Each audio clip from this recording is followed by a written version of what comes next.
Welcome once again to our fourth in a series of webinars on the Iran war, hosted by the National Council on U.S. Arab Relations.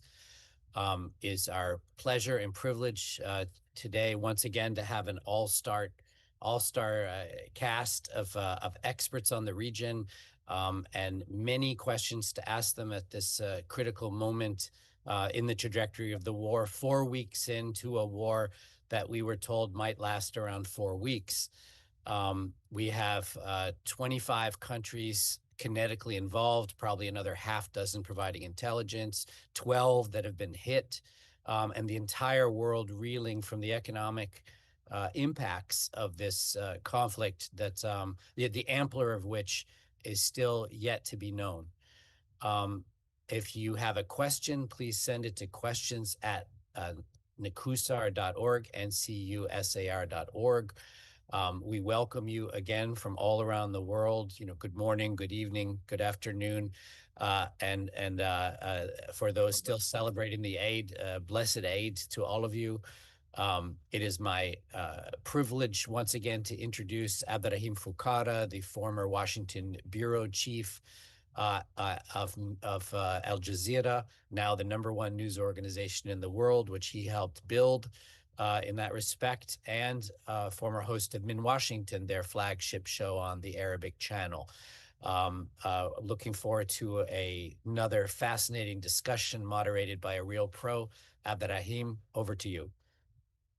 Dr. William Lawrence, thank you so very much for this introduction. It is a privilege for me to be hosting the fourth National Council on U.S. Arab Relations webinar, as Dr. William Lawrence just pointed out. Greetings to you on this fresh spring morning in this part of the United States. My warm greetings to you wherever you may be in the United States or elsewhere in the world. I go straight to it and introduce my esteemed guests. Today we have Dr. Christian Coates Ulrichsen. He's a fellow for the Middle East, Rice University's Baker Institute for Public Policy, co-director of Middle East Energy Roundtable.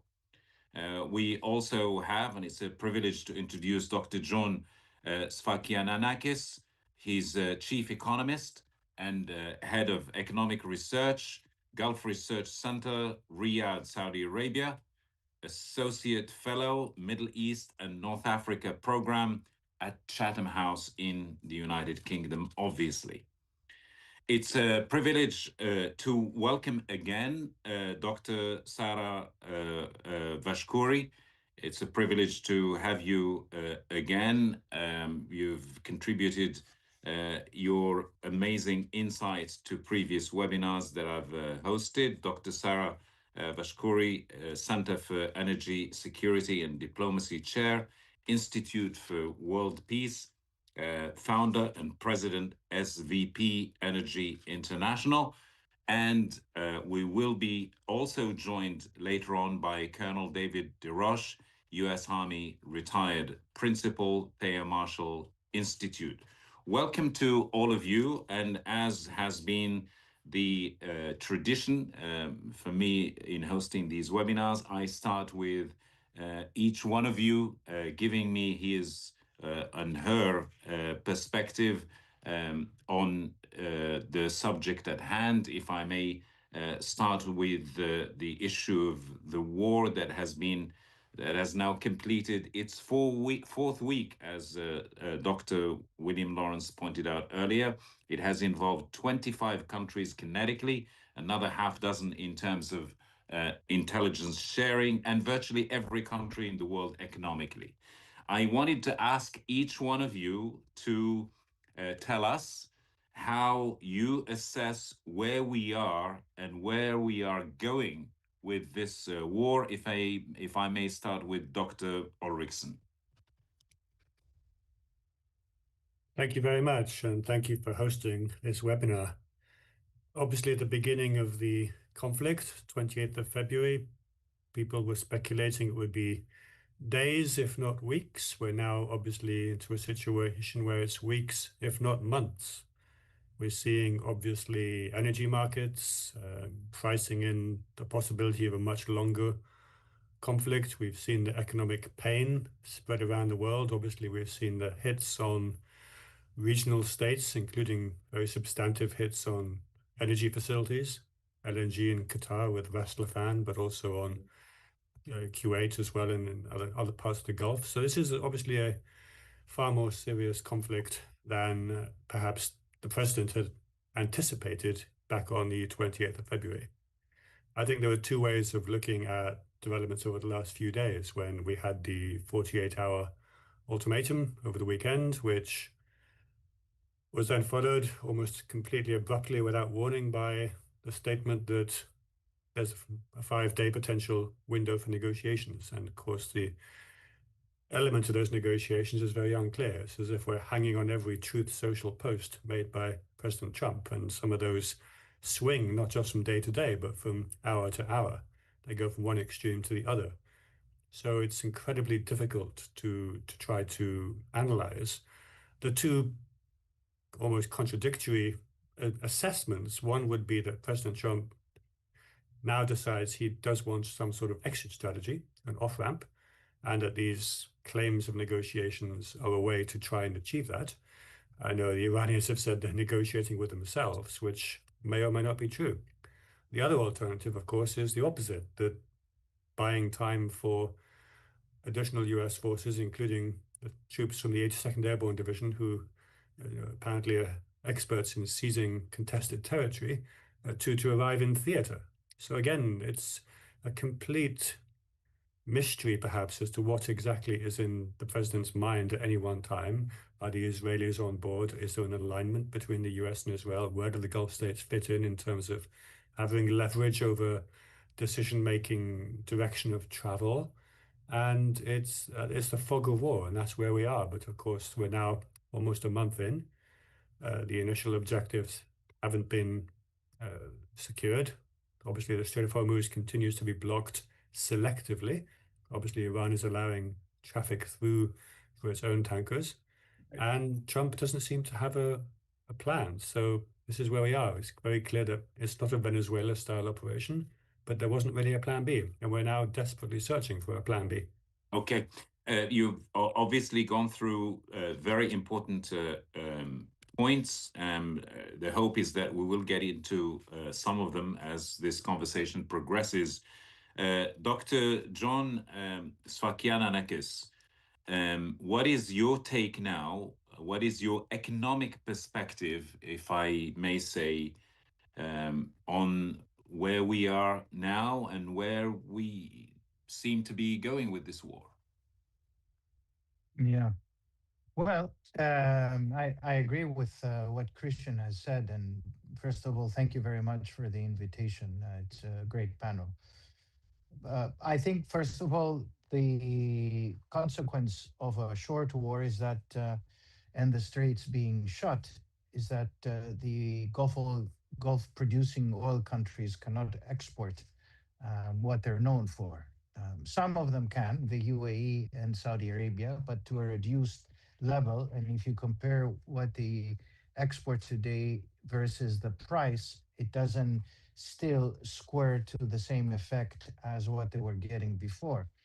In the case of Saudi Arabia, just to give an example, they're short of between 100 and 120 million dollars on a daily basis, and the UAE is equally about 50 to 60% short of what they were able to take as a result of the closures. So there is a revenue shortfall. If you look at other countries, Qatar cannot export anything. Bahrain doesn't really export hydrocarbons, but it does export aluminium, and that is now completely shut off. And Kuwait cannot export much, if at all, and also they cannot import. So the supply chains have been heavily disrupted. And if we include in that mix Iraq, which it uses principally the Gulf to get its products out, oil that is, They have been really taken offline, although they get some oil through the pipeline that connects it through the Kurdish territories, but that's not enough. So, in principle, all the countries are feeling the impact of this, and also they are feeling the impact in many ways because the whole principle of a post oil future has been predicated on the idea that these are safe havens, these are investment center points in order to receive FDI from Asia, from Europe, and other places. And as tourist destinations, they had to have a hiatus only because no planes are going in and out, despite the fact that there is some recovery over the last few days.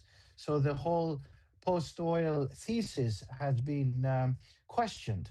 Now, it all really depends, going back to what Christian said and also what you said, that really, in a sense, the big question is what happens to oil and also what happens to the war. If oil falls, but the straits are open, that's one issue. We will go back to some kind of a recovery. But if the war continues and the straits are shut, that has long-term effects for the region and for the world. Yeah, the region is a key importer of a lot of products. So if inflation continues to be an issue, and if the world economy goes into stagflation, where we see not much economic growth and output and a lot of inflation, that is imported into the region, and that creates growth problems for the wider Gulf, but also for the wider Middle East. Right. So, in a sense, the question is how long will this war continue? A medium term war creates all kinds of direct and indirect implications, which puts the region in a very different pedestal. Dr. Sara Vashkouri, just to pick up on this last point that Dr. Sfakianakis has just made. Now, when you, from your global energy perspective, obviously, when you look at what's happening at this particular point in time in terms of energy, what does the future long term look for you? So, thanks for having me. It's We have been looking at energy impact of the war week by week together, and something that is important to mention is that the energy supplies from the region have been impacted in two layers. One is the actual molecules, which goes back to the safety of infrastructure and the potentials for production of those molecules. The second layer is the flow of those molecules. So if I want to, I have to here make this distinction between different commodities, energy commodities. So If I may just quickly interrupt you, that not all of us would understand what molecules means in this particular context. If you could shed some light on it quickly before you go on. Thank you. Energy molecules. So if I want to divide them, let's say crude oil, that about 20 to 21 million barrels of oil daily was passing through the Strait of Hormuz. So most of the oil production in the region, in terms of physical barrels, have not been hurt in terms of infrastructure. However, the flow of these oil barrels from the Strait of Hormuz have been interrupted. Nevertheless, most of the producers in the region, except for Saudi Arabia, that has been in its foresight thinking, had this rerouting option, and to a certain degree, UAE, most of the producers had to shut in some of their production because their storages have been filled. And it might take up to months, depending on how long they have to shut their production to recover this. So if war is ended tomorrow, next month, or next 2 months. So depending on how fast the flow of oil from Hormuz Strait is possible, it takes time for them to recover the production. The second thing is petroleum products that it's going to pass, which it has direct impact on the global prices of oil, diesel, gasoline, jet fuel, which that has been interrupted. The third one is petrochemical products, which the most important part of that is fertilizer, which again, depending on how war is going to last, it's going to have impact on food prices, which causes inflation and also the food security. The most important of those molecules that have been hurt badly is the natural gas, the LNG supplies from the region, which mostly produced and supplied by Qatar. And in the case of Qatar, the actual infrastructure have been hit, and Qatar has lost about 17% of its production. So, and according to the country itself, it might take about 5 years to recover this. And 20% of Qatar, 17% of Qatar's natural gas LNG export to the world is huge, particularly if you consider that LNG is directly applied into electricity. And also as a byproduct of that, helium, which is connected to semiconductor, the AI data center business and industry, and also aluminum that also mentioned by John from other countries. So if you want to look at the long-term impact that you asked, depending on how long the war goes and how badly these infrastructure are we thinking that US is going to retaliate next week, looking into attacking or seizing Kharg island? What would be Iran's response? Depending on how the flow of these energy commodities and molecules are going to be prolonged, and if there's any additional hopefully not attacks on infrastructure, then we're going to have a huge risk against global food security, global energy security. That is going to have impact on global economic security. And all of this ultimately will going to have impact on industrialization, how industries are going to perform, and also the AI and data center businesses and industries, which in the United States is part of a big part of the economy. Thank you. Dr. Ulrichsen, if I may come back to you. Dr. Vashkouri has just mentioned the issue of fertilizer, liquefied natural gas, inflation, and so on. So when you look at this war, to you, is it primarily a military conflict, or is it an economic conflict? Well, that's a good distinction to make, because obviously for the US and Israel, it's a military conflict with some political objectives that I think are unrealistic as well. But Iran's response is to make it into an economic conflict. And I think the Iranian response is based on the notion that twice now in a year, they have been negotiating with the US, and the US has, in their view, abandoned negotiations to greenlight military strikes. And in Iran's point of view, they want to raise the economic pain to such a level that this wouldn't happen for a third time. Should they negotiate now, have some sort of a ceasefire, but then what if in 6 months or a year, this happens again? So Iran is trying to raise that cost to make it unworthwhile. And I think certainly what has become very clear over the past 3.5 weeks, is, and maybe this wasn't clear to planners in the White House, it should have been, but it wasn't, is the sheer range of products, as others have said, that pass through the Gulf on a daily basis. It's not just oil and gas. It's ammonia, urea for fertilizer. It's the aluminum.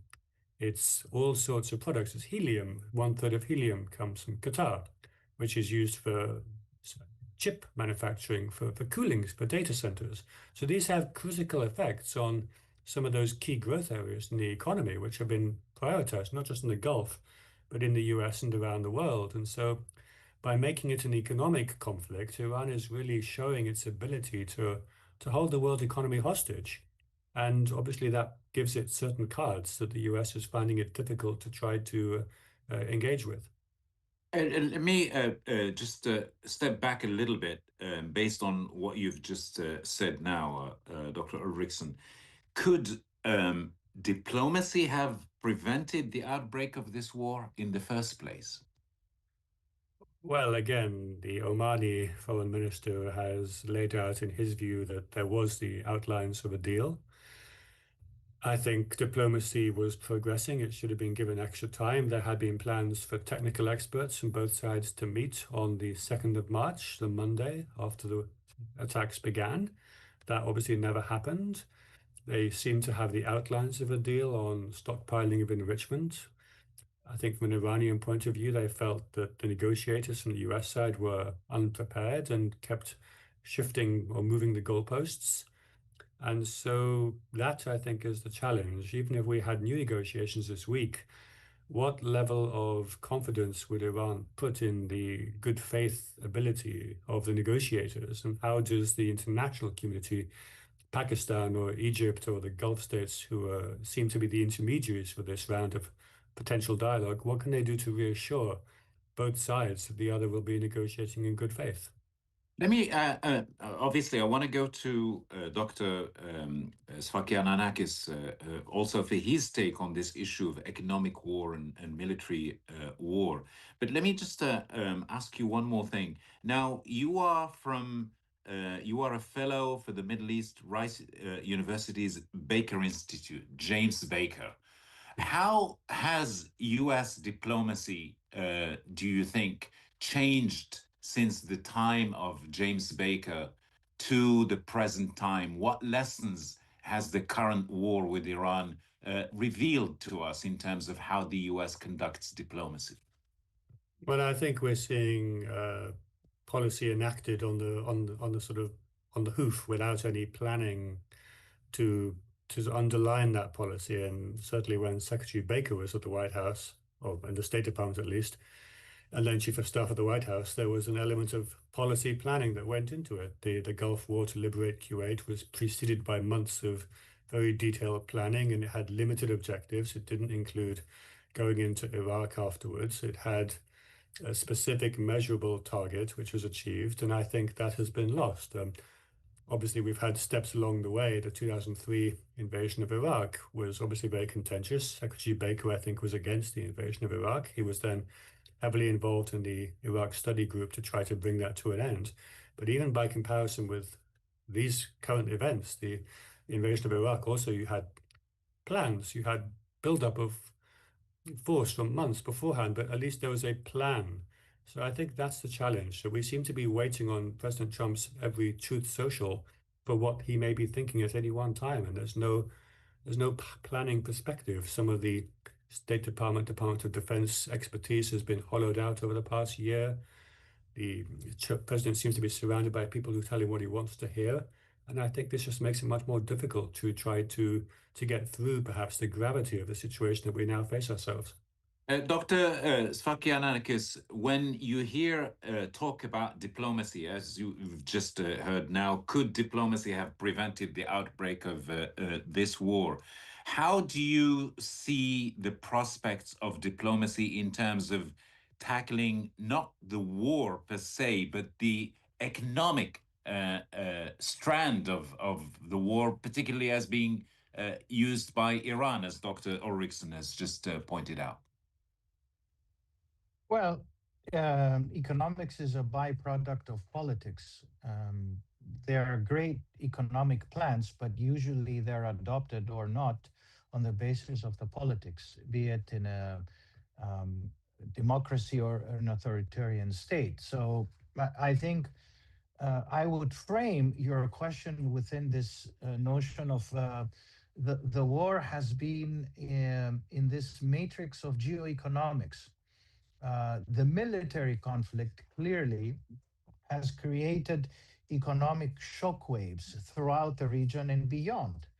And a few people fail to realize, most importantly, President Trump and the people around him who decided to pull the trigger, that one, energy is still very important, and the world hasn't decarbonized fully, and to the extent that it will not feel the negativity and the impact from this.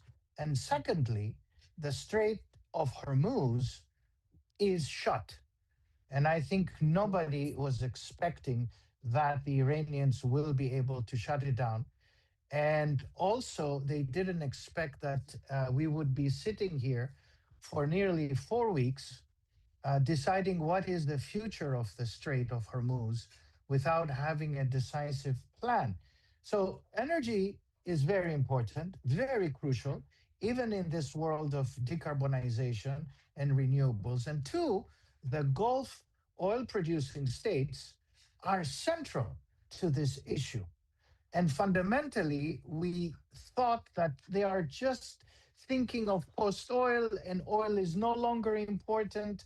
Yes, oil prices are at 65 and 70, but they will never be able to go above that. And we lived in a very different environment prior to the war. Today, I think we're in a very different structurally environment where oil, the Strait, Iran, and the Gulf oil producing countries are key to a healthy global economy. Well, let me ask you a follow up on that, Dr. Sfakianakis. So, is the energy impact of this war, as you've just explained it now, do you think it's going to be an impetus for focusing more on clean energy in the future, or is the lesson now that hey, clean energy is not the name of the game? Crude oil and liquefied gas will continue to be the coin of the realm, so to speak. I think that oil will still be relevant in if any of us or any of the key policymakers in Washington and beyond have been reading or following what either the Saudi Aramco CEO has been saying or the Saudi Minister of Energy has been saying for a very long time, that energy is still very important, even in this environment of electric vehicles. If we look at Europe, let me give you an example. In the case of Europe, Europe and its industry, Sarah quite well said it right, that there will be an impact on manufacturing and industry in the Gulf. But I'm ready to tell you that in Europe alone, industry is dying because of the cost of what is happening today, because we're not able to get LNG out of the strait and we cannot get cheaper energy into Europe. And European industry and manufacturing is dying.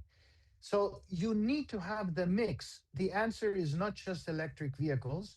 Yes, Europe will go more nuclear, but you still need the basic, which is hydrocarbons, for many decades forward. So that I think is what we need to take into account. The Middle East and the Gulf are key and central to what we're seeing happening, and we need them to be part of this post-oil renewable future if we are to maintain oil prices, but also global prices modest. Today, we're entering into the unknown. High inflation is going to bring the US economy into a clear recession, and everybody else is going to follow suit. It's bad news for the Chinese. Even if the Chinese have large storage facilities for oil, these will be depleted in 3 months. What will the Chinese manufacturing sector do Right. if oil is at 150? I will take the issue of the Chinese and others to Dr. Vashkouri, but before that, I wanted to ask her just to pick up on something that you mentioned. Now, Dr. Vashkouri, if you were to characterize the size of pressure that the Trump administration may be coming under, is it from the GCC countries? Is it from Europe? Or is it more from the domestic scene here in the United States? This is very interesting. What I think is that President Trump administration, in particularly, they were very much aware of the importance of energy affordability and also critical mineral. This was the core of their policy when President Trump took office. He established the Council for National Energy Dominance. They said that they actually try to reduce all those subsidies for clean energy and try to encourage all sources of energy. Nevertheless, they also had, as part of their energy dominance approach, they had this access to international resources, like the case of Venezuela, and they said it directly. So what happened with Iran, it's more of a miscalculation, or we could say maybe intelligence error, because at the beginning of the war, President Trump administration very, very clearly said that this war is about the oil. The director of National Council for National Energy Dominance said, this is about the oil. We're going to free the oil from the hands of terrorists. However, they were thinking, he was perceiving Iran very much like Venezuela, that it has a centralized power. By killing the leader, the country will collapse and it's going to be easy transition. So this scenario would perfectly fit as part of U.S. national energy dominance strategy. Iranian leader would fall. We're going to have something like Venezuela. President Trump constantly said they're going to look at the leader inside the country that would cooperate and they could negotiate. So Venezuela was very perfect example that perhaps US was hoping for Iran case. Nevertheless, what proved in case of Iran is that the power was not centralized. It was decentralized. It was distributed into multi-layers because US and Israel eliminated multi-layers of Iranian leaders. However, the country still is unified in terms of its defense and offense strategy. Then the second thing is Iran resisted until today, and they could expand the war, as was mentioned by other panelists today. They horizontally expanded it to global economy and energy. So I would say that the hope they did not achieve the goals that they had at the beginning, and also controlling over Strait of Hormuz would give an advantage to U.S. Right. above the OPEC, because then they would decide how much oil would flow. But this didn't happen. So as of now, what is going to put most pressure on the US is, if I want to say very quickly, so far until now, the week four, the markets have been manipulated by different narratives. Because if you look at it, US is somehow independent in terms of oil supply, but the prices are set based on global benchmark. The Brent and WTI have somehow contained in the paper market the prices that is not really hurting so far the US economy. However, the physical market shows different thing, and it doesn't. We might not, US might not be able to prolong these lower kind of lower than reality prices in the paper market. The second thing is the food. I will end it here. Is the food security, because we talked about LNG in Europe very well. John said the first thing that in Europe stopped was the fertilizing companies when the war, Russia-Ukraine war, and the price spike happened in 2022. So the food security we are talking is not just the fertilizer export from Strait of Hormuz, is also the industries and how it's going to impact in the US and global economy. Okay, you mentioned the beginning, and you mentioned the U.S. Israel strikes back in February. I wanted to ask you to elaborate a little bit, if you can, a little bit more, Dr. Vashkouri, on what is your assessment of the key causes or triggers that led to the joint U.S. Israel strikes on Iran back in February? If you allow me, I leave that question to be answered because we have other experts in this panel that would look into the politics of that. Was energy a major part of that?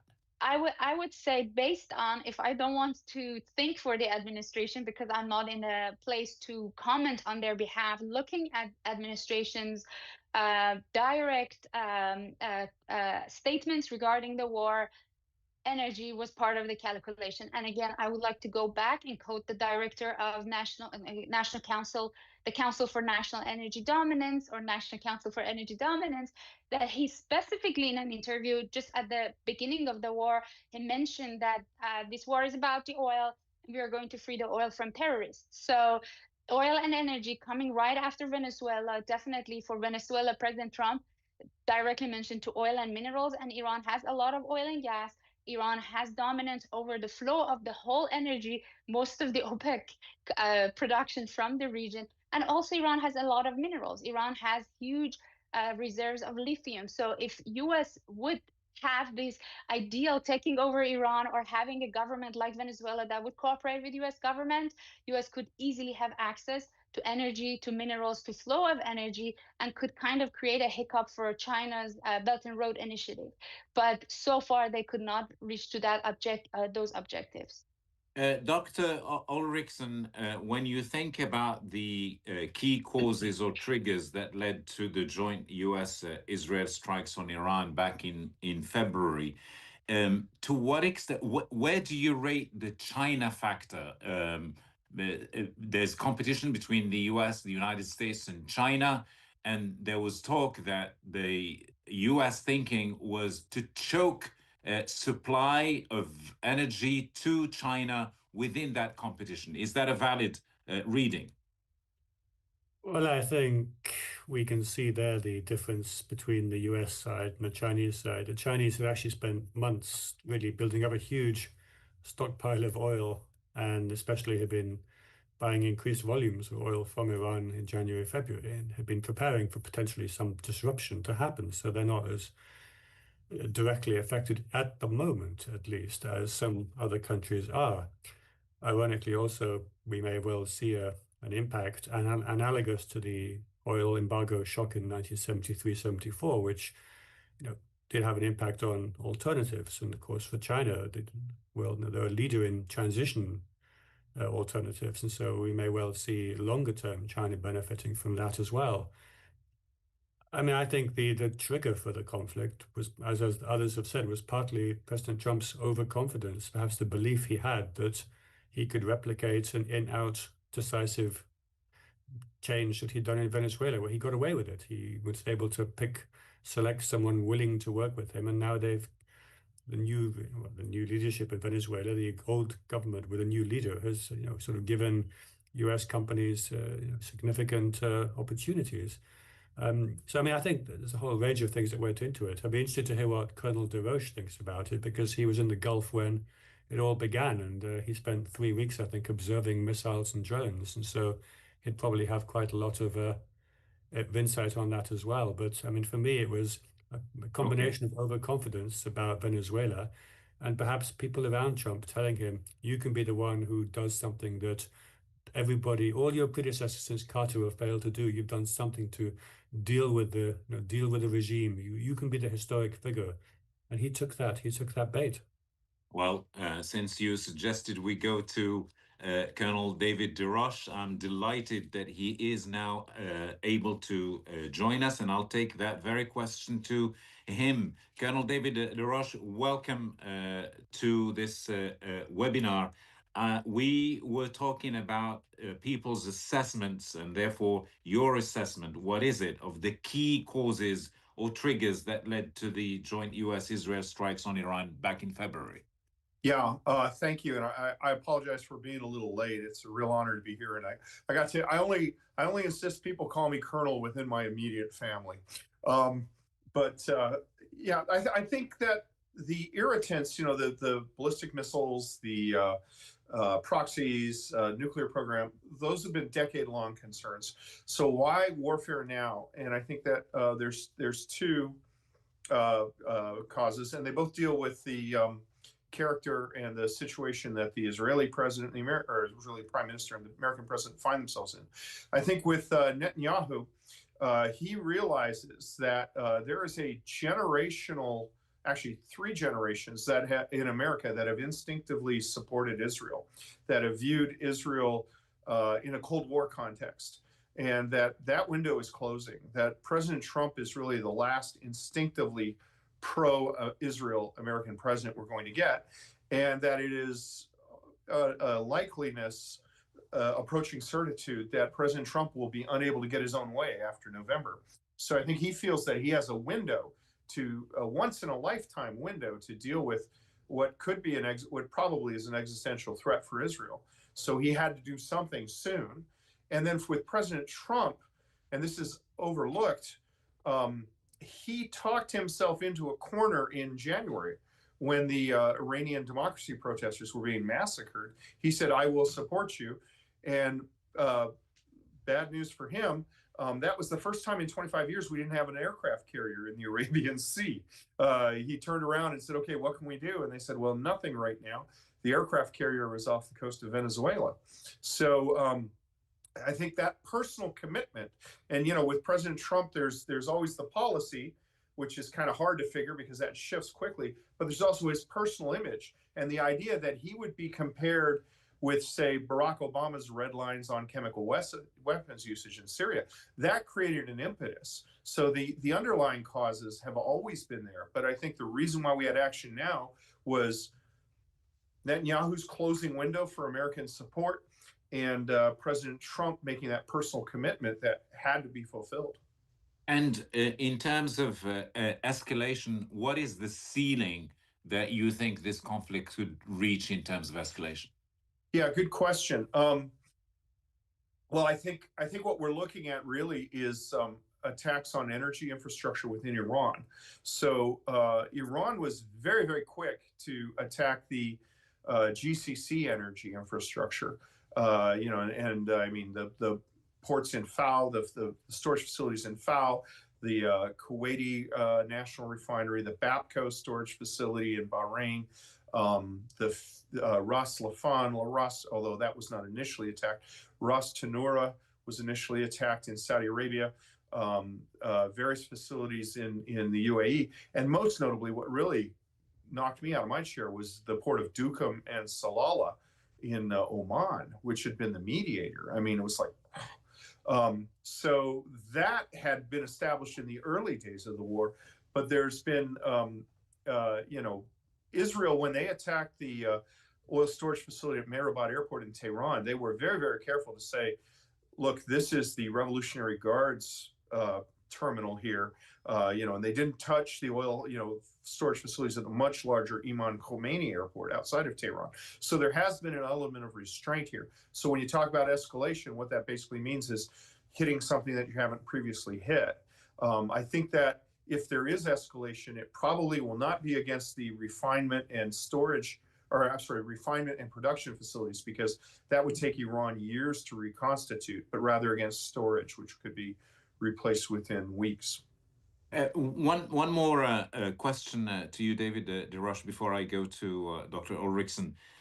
Now, you mentioned Obama's red line, and you mentioned what President Trump talked about in January in terms of protests in Iran and what he told the Iranians. Is there any scenario, do you think, looking back at the history of what U.S. presidents have done or not done, is there any scenario where the President of the United States, once he's engaged military activity, to continue with it regardless of the consequences, whether they are political or economic, because they wouldn't see that they have a different choice?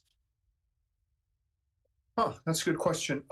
Yes, I mean, presidents have remained in conflicts that they were uncertain of well past their political advisors and their military advisors saying, you either have to escalate significantly to a level that they see as politically unsustainable. The most notable, of course, is when Robert McNamara left as Secretary of Defense in 1967. Clark Clifford replaced him and basically said, look, we can't achieve our goals in Vietnam with the forces we have unless we have a wider World War II-like general mobilization. We're not going to do this, and that was unsustainable. And, Lyndon Johnson believed that, and when Lyndon Johnson withdrew from the presidential race in 1968, that was entirely over management of the Vietnam War. Richard Nixon came into office with a promise to end the war, and viewed the 1970 Cambodian incursion as escalation to de-escalate, which, to his credit, he actually did. There you go, something positive about Nixon. But the more likely scenario is American presidents just say, "Oh, to hell with this, it ain't worth it," and they leave. And I think the best example of that is the withdrawal from Beirut after the Marine Corps barracks bombing, which killed Marines, sailors, and Army soldiers. But if you look at something as substantial as, say, the Mexican campaign of 1916, 1917, you had a Mexican force that crossed the border and killed 23 Americans in America. We spent 2 years chasing Pancho Villa rather inconclusively, and then at the end of it, just said, "Oh, to heck with it. We got bigger fish to fry because now we're part of the war in Europe." And that was pretty much left as unfinished business. That was on the border of the United States, that had crossed over into the United States and killed American citizens in the United States in their sleep, but was ultimately deemed to be not important.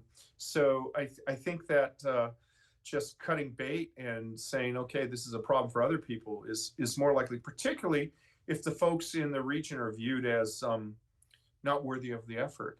That's the real challenge.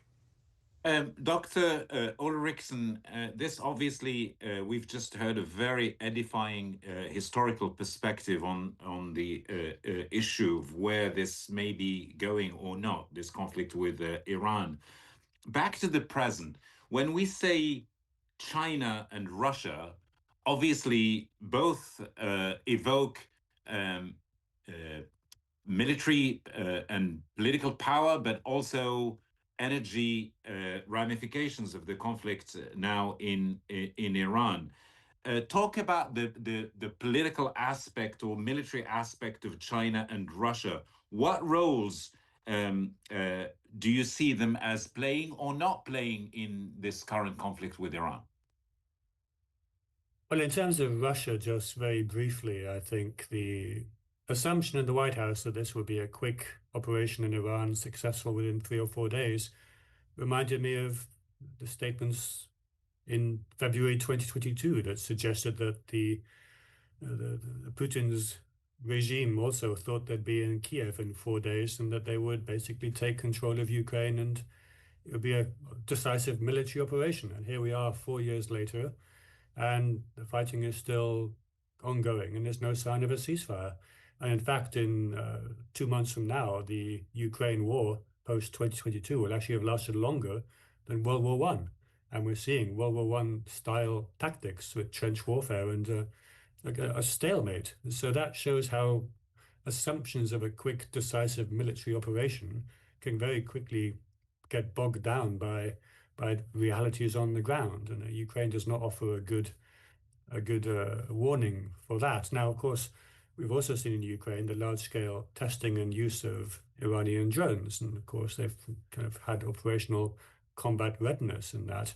To what extent is the fact that Iran is now using those drones elsewhere? I mean, there's obviously a huge supply of them. It's maybe too early to see if it'll have an impact on the war in Ukraine, but of course Russia has benefited from higher oil prices, from a lack of US focus on trying now to end the conflict in Ukraine. Again, the president is probably focused on laser-like now on trying to secure some sort of endgame in Iran that he can live with, whether that's political or military. And of course, the economic aspect as well, as others have said. China could potentially play a role in terms of any international attempt to reopen the Strait of Hormuz by trying to guarantee an agreement, as China underwrote the 2023 Iran-Saudi Arabia agreement. China obviously has depended heavily on the Gulf, as a region, not just the Gulf states, for its own oil and gas, and so has an interest in maintaining navigation. So it could be that China can step in to play a more forceful, not military role, in terms of trying to ensure that diplomacy, at least over one specific issue, over the Strait of Hormuz, is productive. And in terms of the implications or the prospects, the future prospects after this war, how do you see the Iran and the GCC in terms of how much value they would put in, or they may put in the future, on Russia and China, politically, that is? I mean, I think there's going to be a lot of reassessing of international relationships in terms of what has happened over the past 4 weeks, including whether the US presence in the Gulf is a source of protection and deterrence and stability, or whether it has actually turned the Gulf states into targets, into sitting ducks. And so I think maybe there'll be a degree of reflection across Gulf capitals in weeks and months to come. I mean, I think the challenge for the Gulf states is that there's nothing that can step in straight away or even substantively to replace or sort of the US network of support that has built up over decades. So I think that's the dynamic and the dilemma that they face. I mean, China has played an economic role as an energy and an economic partner, doesn't really show any sign of stepping in terms of that security role. So I mean, these are all issues that I think will be on the table for the future. I think the main focus right now is getting the war coming to an end and trying to reopen and minimizing the economic damage that's being done. Dr. John Svakianakis, now, what are your thoughts on what this whole situation means economically for Russia, China, Iran, and the GCC countries to start with? Yeah. Um, I would say that the main beneficiaries of the war will be Russia and China. Russia already is selling its oil, which has been sitting in the dark fleet, and they're earning anything between 250 to 300 million dollars a day. Before they were earning anything between 120 to 150 million dollars a day. So that's a boon for Russia.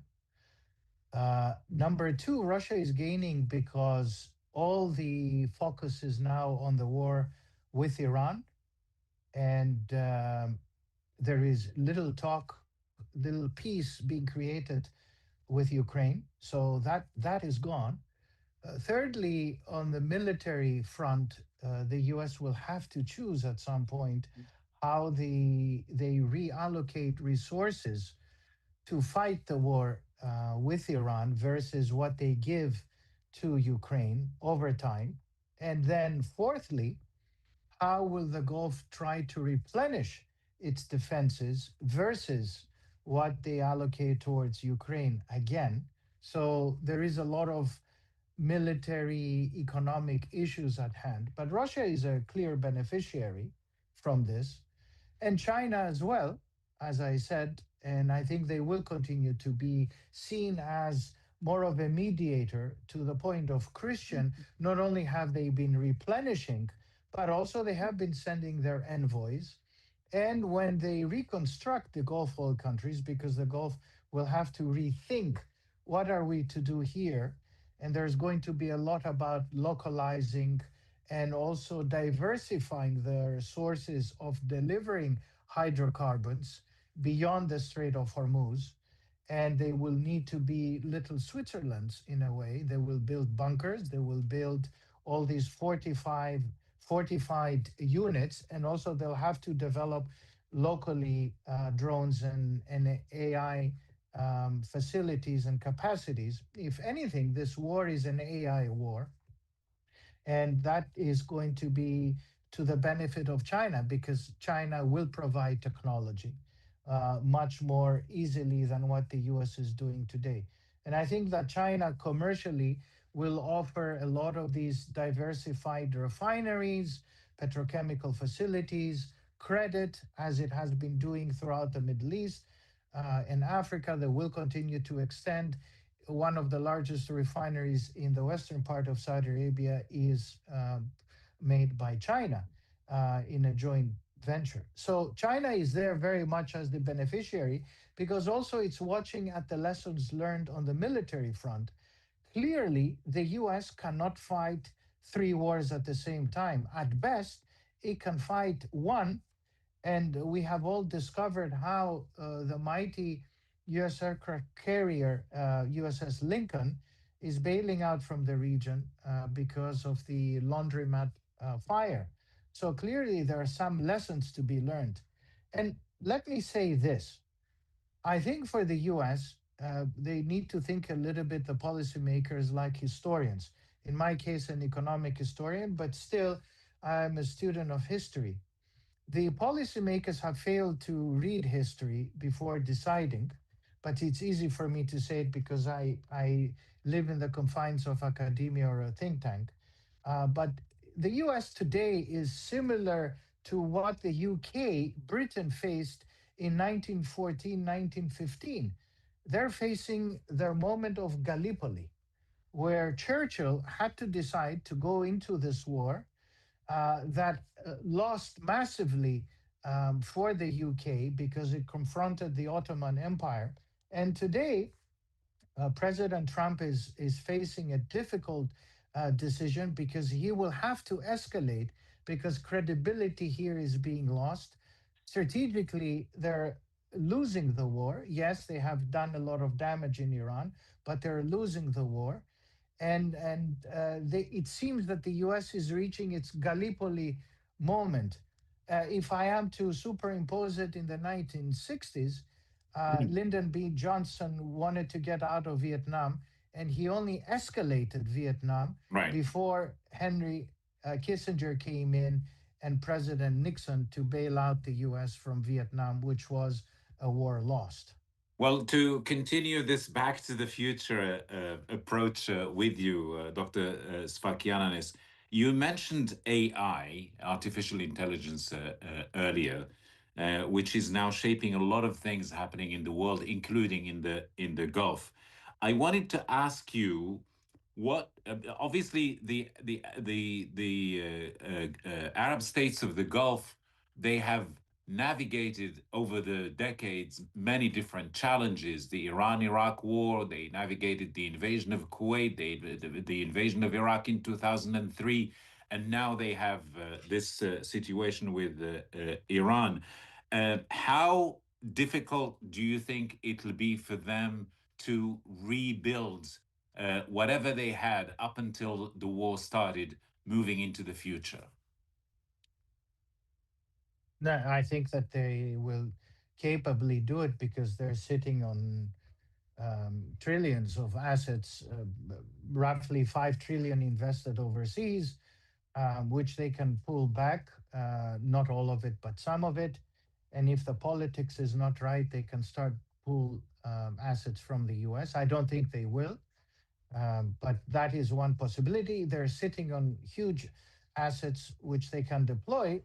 However, they'll need to prioritize because this was a time when they were trying to diversify. And now this is going to be a time to rebuild and reconstruct into this new dimension of the 21st century. They will need to be confronted with taking care of themselves and taking care of business because the Gulf countries didn't want this war. In fact, like they did in 2003, they said to the US, please don't do it. And let's not be involved because we will feel the brunt of this war. And now they need to be more self reliant, not necessarily to get out of the US nexus of defense and defense procurement. I would agree 100% with Christian that this is not right now a choice.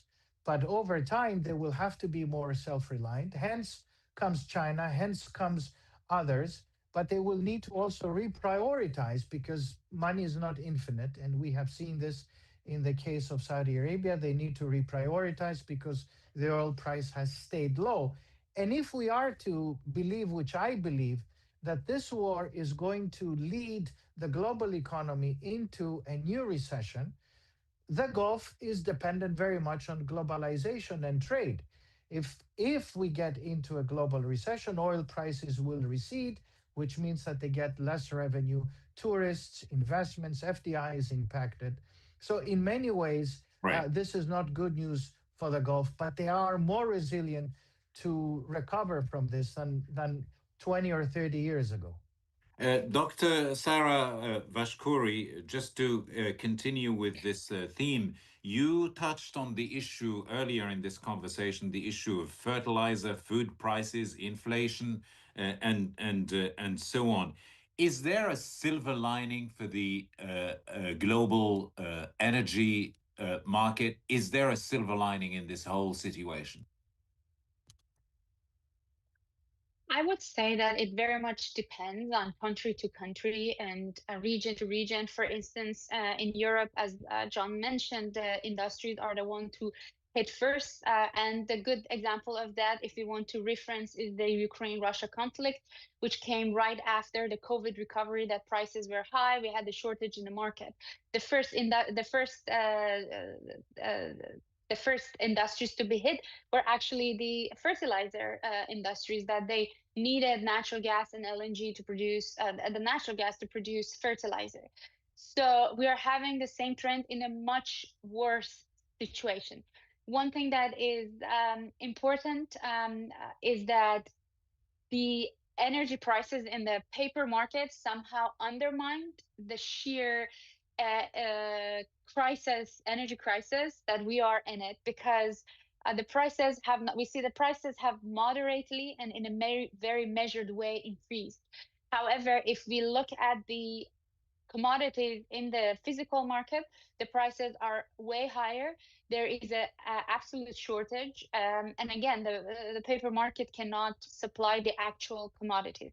And something that it's very important, I'd like to add to what John said regarding China's presence in the region, is that if this war doesn't end based on US objectives, and if Iran remains the same way it is, and the region has to have, the countries in the region have to somehow contain and live with Iran in this situation that it is for long term, we might see lower influence of US and US investment, because Iranian clearly have said in few times that they are targeting energy infrastructure that are running by US companies because they want to increase or pain or hurt the US investment in the region.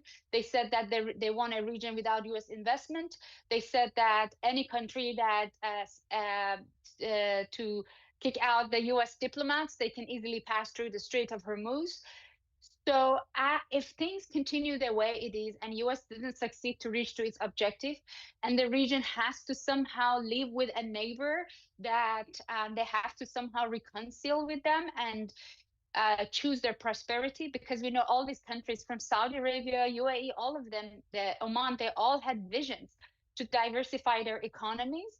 And could they choose a path that are going to allocate a lot of their resources instead of in their diversifying their economy, rather to going back to decades ago of arm race and purchasing arms, which was not effective in defending them necessary in this war, and choosing a path that they would look into more, as was mentioned, localizing their industries and moving away from somehow prolonged US investment in these countries, changing their contracts. I wouldn't say that they wouldn't want to work with US, but let's say having US owning the assets for a long time or present in terms of investment.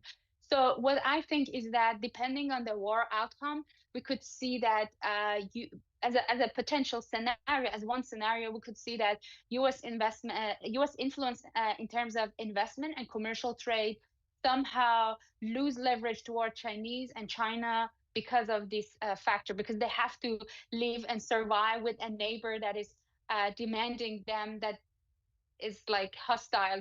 So this could be a scenario.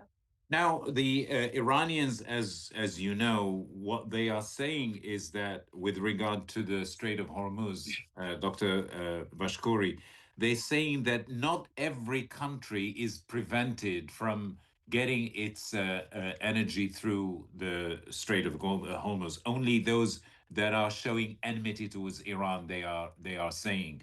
Is that a silver lining for the global energy market, that there is some energy, according to the Iranians, that is filtering through the Strait of Hormuz, even as the war goes on?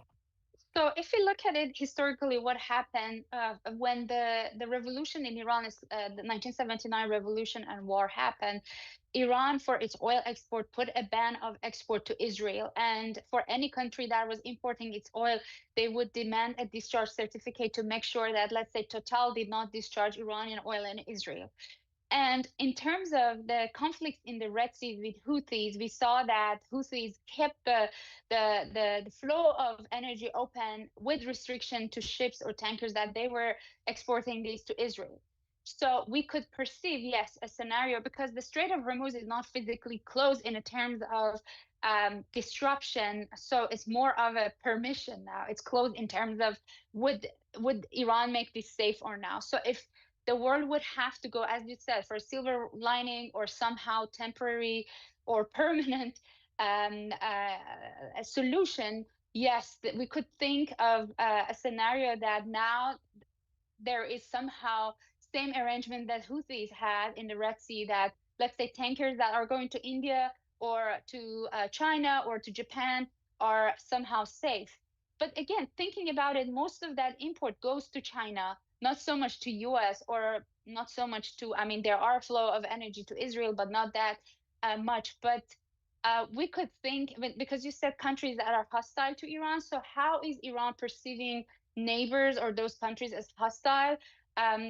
I again, like we have great experts, military experts, political experts in this panel. But what I would say, if I want to reference to text and statements, they are clearly making it clear if those countries have pushed United States in terms of financially or giving their lands and bases to be used as a source of attack to Iran. Right. So if they're convinced that that country has been contributing to attack to Iran, then they perceive that as a hostile.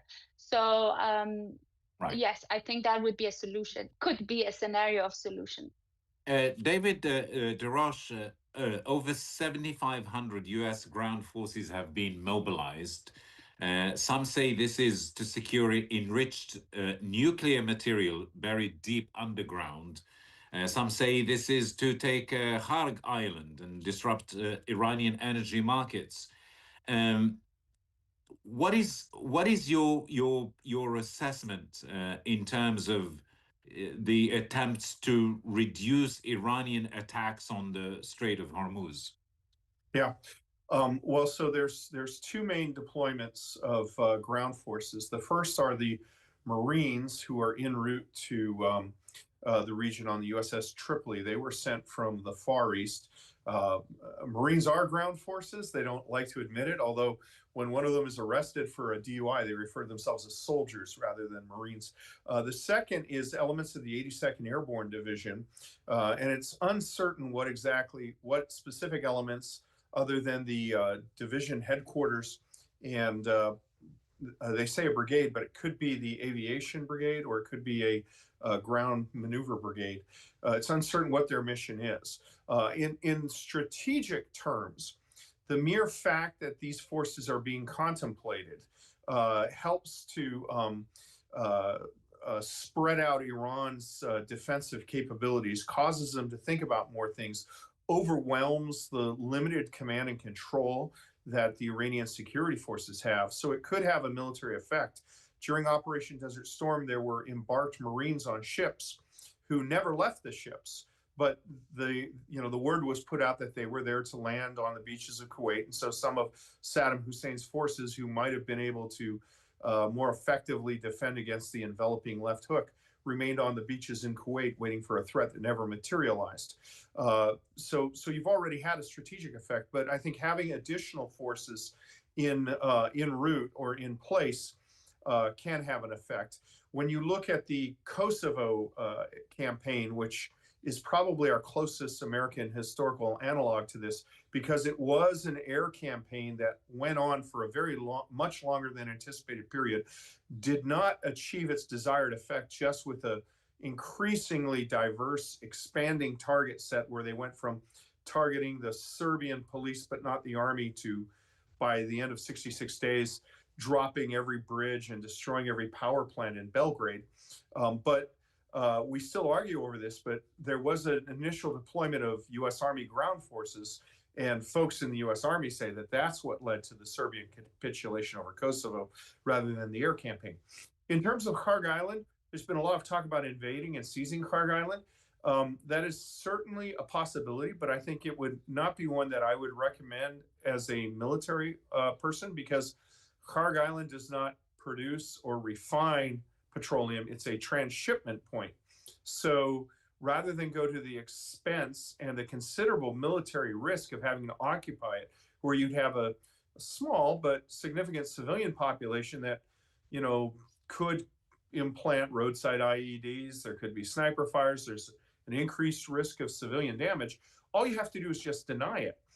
So just threatening ships, sinking one or two ships that are taking on oil at Kharg Island would make Kharg Island economically unviable. And now, yeah, thank you. And in terms of what you have just explained, so there seems to be from the Trump administration, there seems to be movement on two separate tracks. There's diplomacy. They're talking about engaging the Iranians diplomatically, but there's also talk about military escalation. Yep. Where do you see those tracks meeting, if you see them meeting at all? Yeah. So what my advice would be with the military forces would be that you'd want to have a small raiding force that has the capacity, if there is a hardened facility that is capable of launching attacks on neutral civilian shipping in the Strait of Hormuz. You'd want to have the ability, and it couldn't be reached by aerial bombardment because of the risk of collateral damage or whatever. You would want to have the ability to land forces, conduct a raid, destroy that capability, and then leave. And that is in the DNA of the United States Navy. John Paul Jones conducted a similar raid on a port in Scotland during the American Revolution.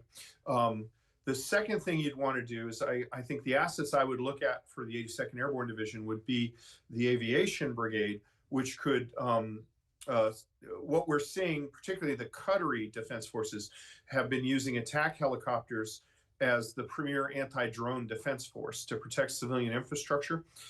So you would have that there in, if small boats started moving against civilian tankers, or if you saw drones launched against civilian tankers, patrolling those with helicopters, I think, would perhaps be more effective than having, say, frigates, which would shoot a $6 million missile at a $50,000 drone. Then I think that you would want to have the ability to have small raids against key facilities that are identified as being of importance, where you can't just destroy something, you may need to go in there. That would be a special operations capacity. The third element I'd be doing, which goes beyond what you asked me, but I'm going to abuse your kindness, is in the special warfare capability of the U.S. military. We had some mention of Kurds being armed and moving in. I wouldn't actually do this, but I would give the impression that we are arming insurgencies among every minority in Iran: the Kurds, the Azeris, the Armenians, the Lurs, the Balochs, and the Avazi Arabs, particularly the latter two. And I would give the signals and the indications that are happening, because one of the major war aims is to deplete and ultimately destroy the internal security forces of Iran, who were involved in the suppressing the democracy protests, and I mentioned that in my initial remarks. One more for you, David Deroche. The issue of U.S. bases, military bases in the region. To what extent do you feel that what has happened in terms of the GCC countries being attacked by Iran, their infrastructure being attacked by Iran, to what extent do you, I know that you're just back from the Gulf, from Doha, to what extent do you feel that may have created a feeling in the region that having those U.S. military bases in the future is an exercise in futility, if you forgive the hyperbole? No, it's not hyperbole. So the question is, do you acquire defensive capability, or do you make yourself a target? That's really the question. And I think that had Iran stopped its attacks against the GCC states, who denied the U.S. access, basing, and overflight for these operations, they did everything they could to stay neutral. But if there had just been 3 days of initial attacks against these bases, I think that perhaps that view would have laid on. But look, the United States doesn't have a monopoly on strategic idiocy. We just talk about it more than others.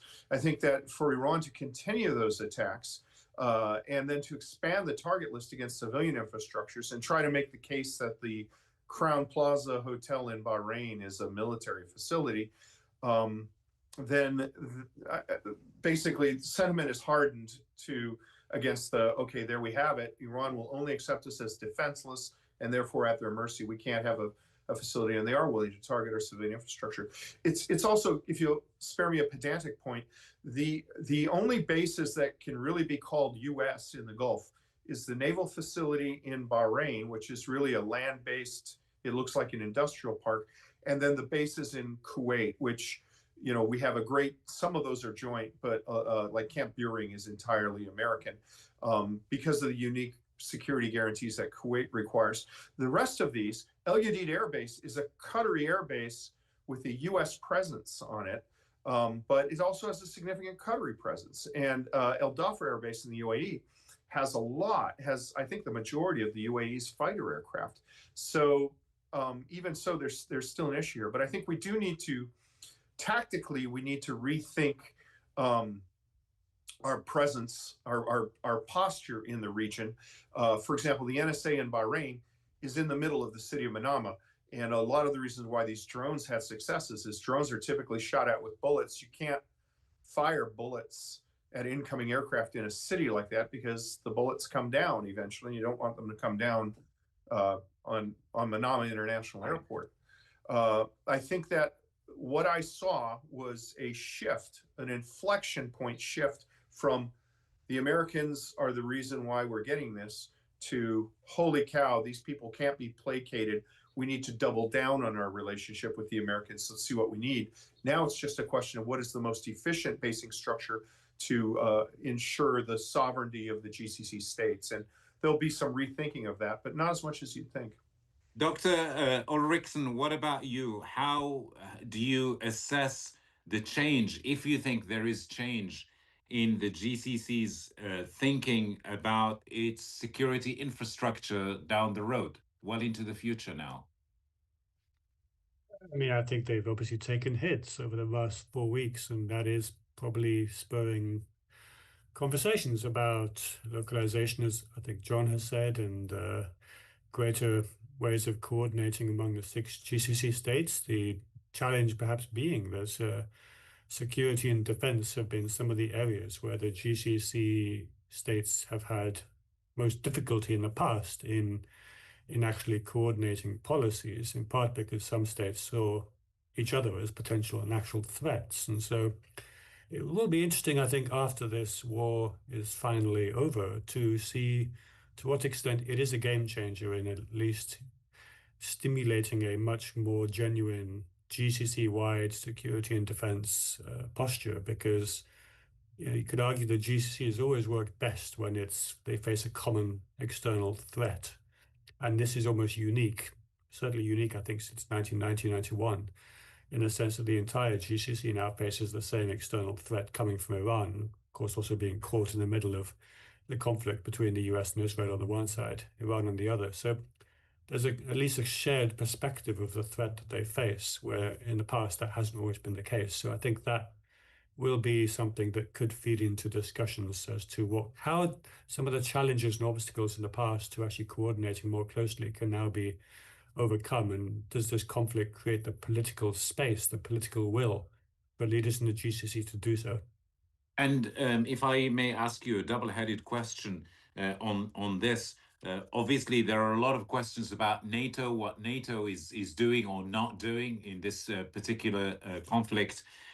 Is there a case to be made for NATO-style defense for the GCC or against it for the Gulf Arabs, watching what NATO is doing or not doing now with in this conflict with President Trump? I think NATO Secretary General today came out with a statement of support for the operations, and you could argue that perhaps that many NATO members, especially in Europe, wouldn't necessarily share that level of support. And so I think NATO, at least at an institutional level, isn't necessarily unified in terms of the operation.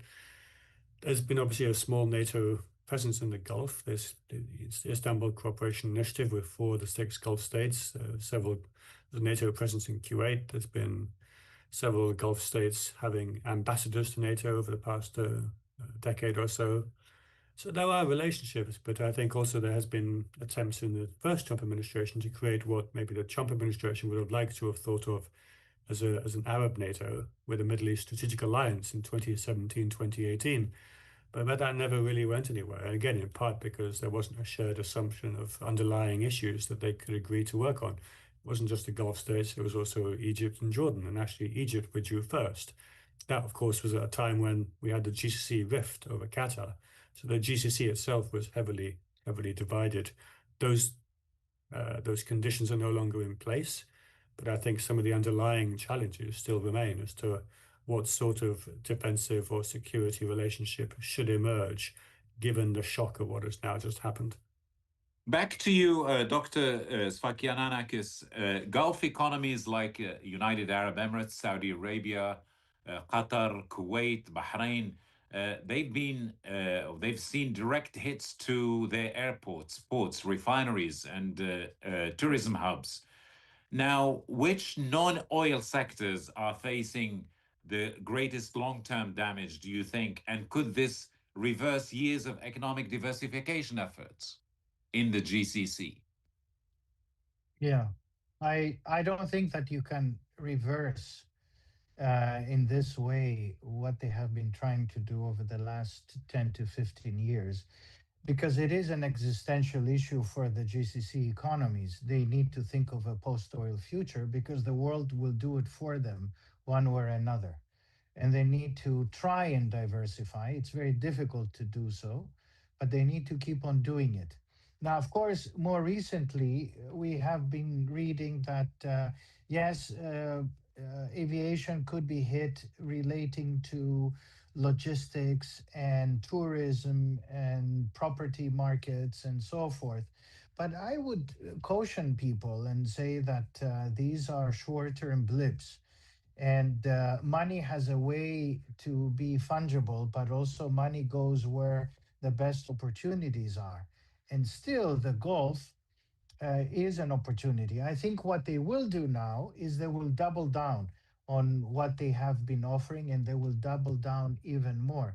They will have to think more crucially and fundamentally ideas that were hard to think over the past few years, which is citizenship.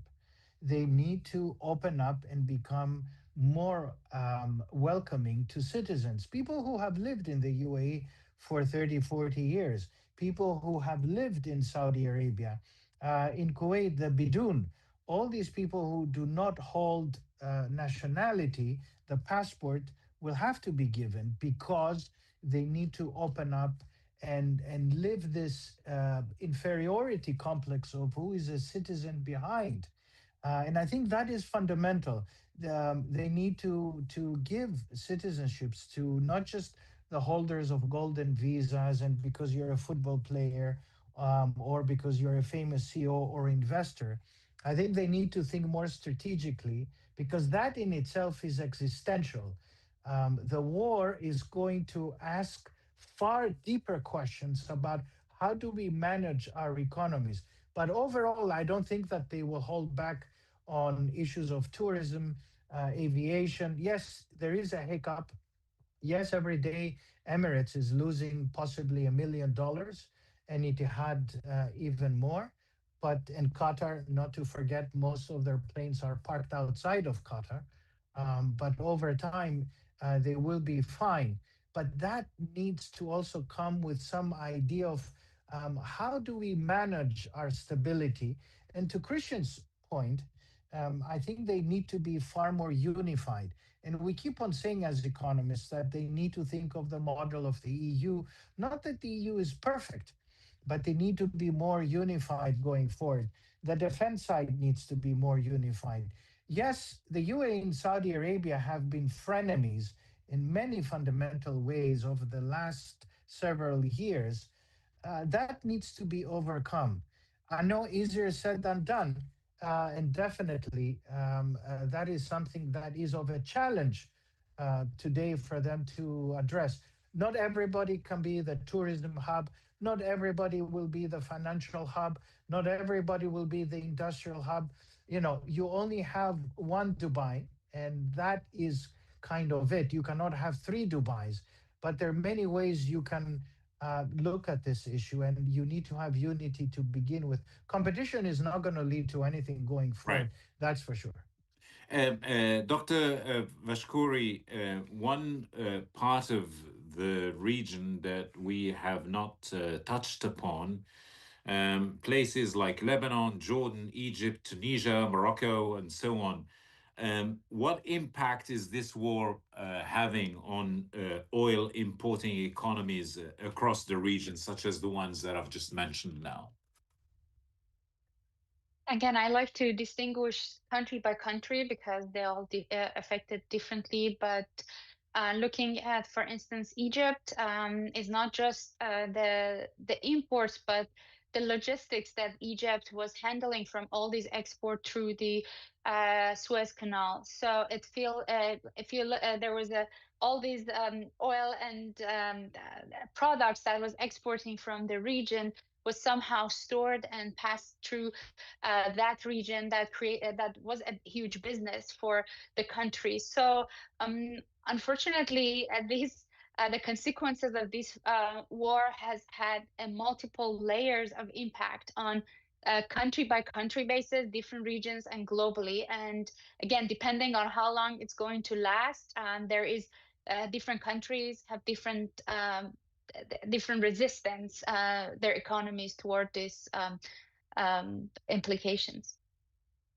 So obviously, when we talk about the the impact on the global economy of this war in Iran, we talk about the GCC, we talk about Europe, we talk about the United States, but in terms of not just economic stability, but also political stability, what is this conflict in Iran doing to these countries that you've just mentioned now in terms of their political stability, do you think?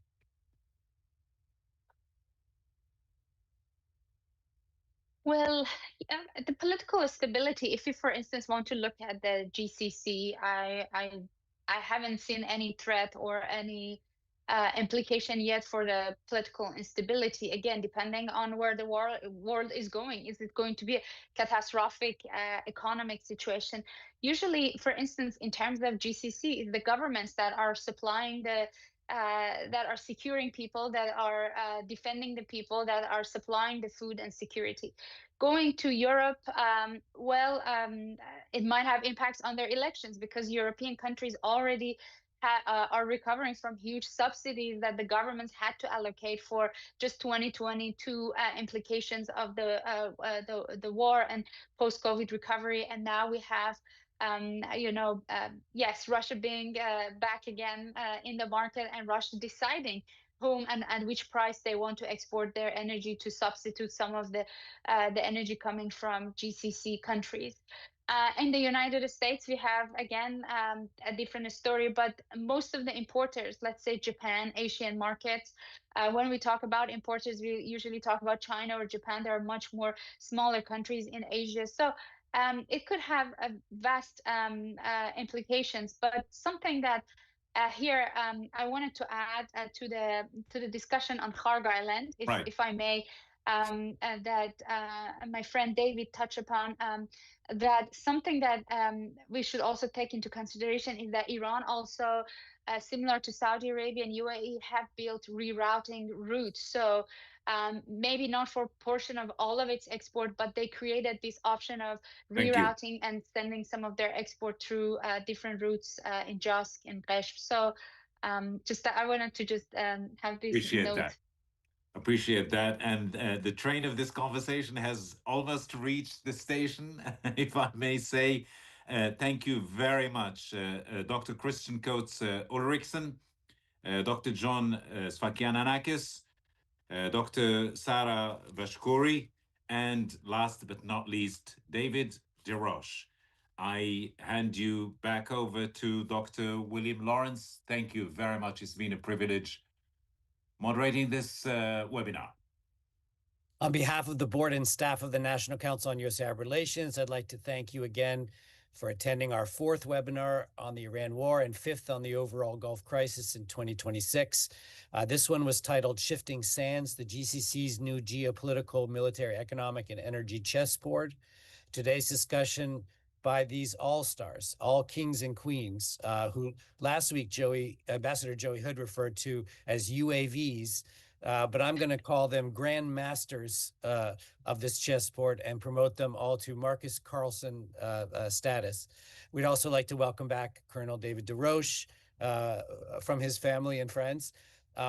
We're so glad you're home, safe and sound from several weeks in Doha, some of it unexpectedly. And thanks to you, the U.S. not only doesn't have to have a monopoly on strategic idiocy, but with some better thinking and decisions, we might even emerge better off. An enthusiastic congratulations to Abderrahim Foucara. We benefit a lot from his skills, not only as a moderator, but as a long experienced Marcus Carlson of producing video content. Thanks again to our distinguished panel, who are honored to host, especially those who offered repeat appearances, upping their game each time they come to the council.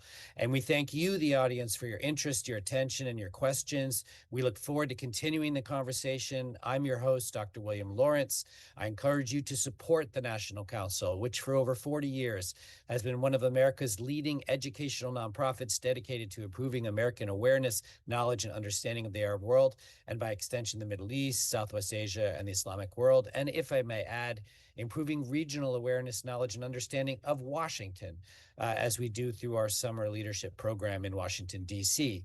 Please donate to the Council on our website and join and support our programs, including the National University Model Arab League beginning tomorrow, which brings over 350 students from all over the United States to Washington to discuss these very issues and others. This program itself will appear immediately on our website. Please keep the Middle East region in your hopes and prayers. Eid Mubarak to all of those who celebrate, and may you and your loved ones remain safe and thriving in these difficult economic times. Thank you very much.